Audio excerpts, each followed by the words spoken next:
Okay. This is going to be very hard for me today. I practiced and I got it to where I didn't cry, and I'm already starting, so I'm kind of scared. I want to say I'm so excited to be standing up here today, but I'm not. When they asked me to give my testimony, Missy had asked me, and I said, sorry, I can't. And she said, well, can you just at least pray about it? And maybe God will stir in your heart to say something. And I said, I'll pray, but I don't think I'm going to be able to. First, because I don't like talking in front of people, because I think I say more than I really need to say. And I was able to do that really easy before I was saved. And then since I've been saved, I think God shows me I don't have to say everything I think I do. So I started to pray about it, and God told me it was time. Time to tell a story that has taken place in my life. I'm not going to give my testimony of when I was saved, mostly because I feel that it would hurt people that I have in my life. So I don't want to share that today, maybe in time. But I do feel like God has a story, and He's allowed me to live through this story and be able to share it. And mostly I don't want you to be sad when you hear the story, because it's awesome. And when I prayed last night, I told Stacy, you need to pray for me because it's really, really hard. And so I got up this morning and I got on my knees and I literally have it all typed out so I don't have to look at you. And, and I looked at the paper and I put my hands this morning on it and I said, God, thank you so much. Thank you for letting me have this story to tell so I can show my friends and my family how awesome you are. So this is the first time I've told this story to more than just a couple people. I know some people know this story, but I have never talked about it. There was a long time, up to about 2 years ago, that I wasn't even able to ride in a vehicle by myself without remembering this day. I've always been a girl pretty much in charge of everything in my life. Missy's laughing because she's seen it all. I was able to get my way with pretty much anything. I was able to manipulate a teacher into thinking I'm, the perfect student, or a boyfriend, or my parent, especially my dad, and moved right into my marriage. I always knew exactly what to say to make sure everything turned out just the way I wanted it. I married my husband, both of us on 2001, and I thought, yeah, I got this. I can, up and quit my job, not even ask him because I don't have to. I can tell him when and how many kids I want to have because I was a queen, I was from Franklin County, so I had that all in there. But I didn't know how lost I was, and I found out. So I got pregnant the following year and told my husband, he's so patient with me, we need to go to church because we gotta raise our child the right way, we've got to start living the way we're supposed to be living.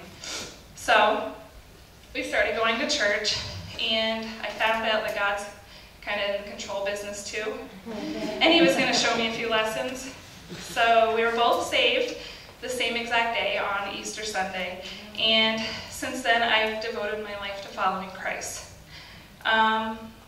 I want to say it was easy, and instantly I turned into a submissive wife and learned to give everything to God and follow faith in all situations, but I'm very stubborn, and it took a lot of years of telling God what I thought was best, years of telling my husband what we should be living like. We're both saved, so you should be doing exactly what I'm doing, right? Because I'm doing it the right way.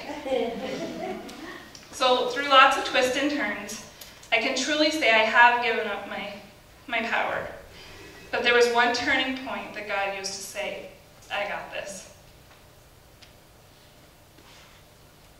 On July 21st, 2009, my world came down. My husband and I had gone to church, now having 3 children.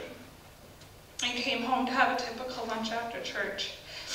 That weekend I was having a garage sale, and my kids love to sell their stuff, so they were so excited about the garage sale. So I was picking up lunch, and they went out to the garage to get ready.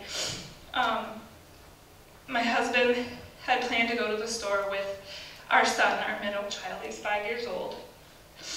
So he was backed into the driveway, and he put my son in the passenger seat, buckled him in, and went around the front of the truck to get in. He didn't realize my 13-month-old daughter, who literally was going on 10, wanted to go too. He looked in, and she was in the garage, and she was playing on a little card, and she had a helmet on, that helmet that she refused to take off the entire day, even while we were eating lunch. And so he seen her sitting in the garage. He headed out and started the truck and pulled away. And as he did, he felt a bump. He immediately looked in the mirror to see our baby girl lying on the ground. He scooped her up and ran in to tell me to call 911. And then he left. He and his father drove away with her. And I seen her, she was blue and she wasn't moving. And I couldn't do anything. Nothing. Do you know how hard that is when you're a control freak and you can take care of every situation, but when your daughter's leaving and you don't think she's alive and you can't do anything? So I grabbed my 2 kids who were crying and not sure what happened, and I drove them downtown to drop them off at a friend's. And I just kept saying, guys, it's going to be okay. It's going to be okay. But inside I wanted to scream so bad. I wanted to say, this can't be happening. This can't be happening. I ran into my sister-in-law, Missy, on the way, and she made me take the kids to bars, and she said she would drive me out. So again, not in control, not in the driver's seat, because I could drive a lot faster, I thought, but we'd be almost the ambulance. And on the way to the hospital in the car ride, we just cried out to God. I said, you've got this, God. I can't do anything. You've got this. Whatever your will is, you've got this. And I remember just a complete peace coming over us in the car. It was so hard at the time to give it up. But at the same time, when that's all you've got, that's all you've got. So you give it to God and you say, she's yours. You're in control. I knew he was in the driver's seat, and I wasn't anymore.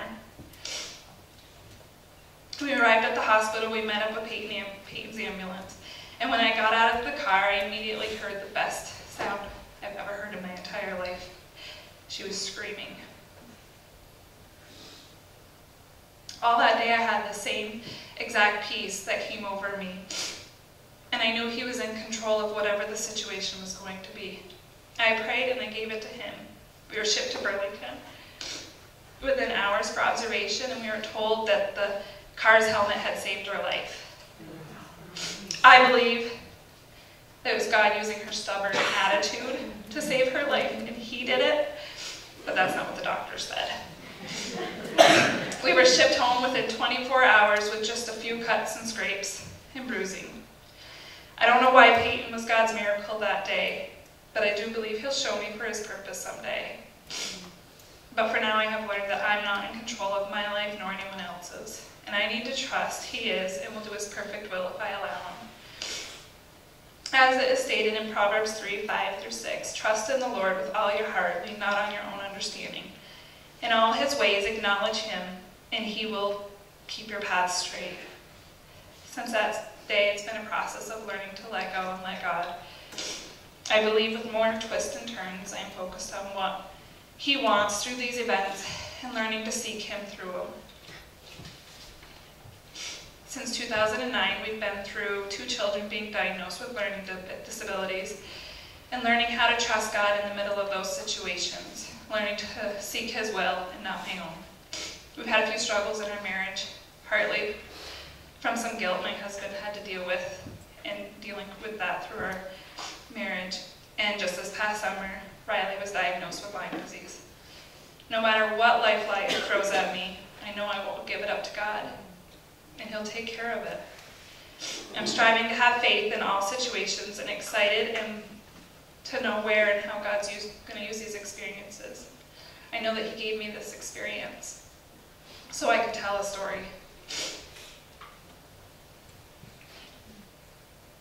I want you to know, as long as you're leading your own life and not letting go of anything in the past, anything that's happening now, or any thoughts of what's going to happen in the future, you're never going to have the satisfaction and enjoyment you see when God does amazing work you could never think or dream of.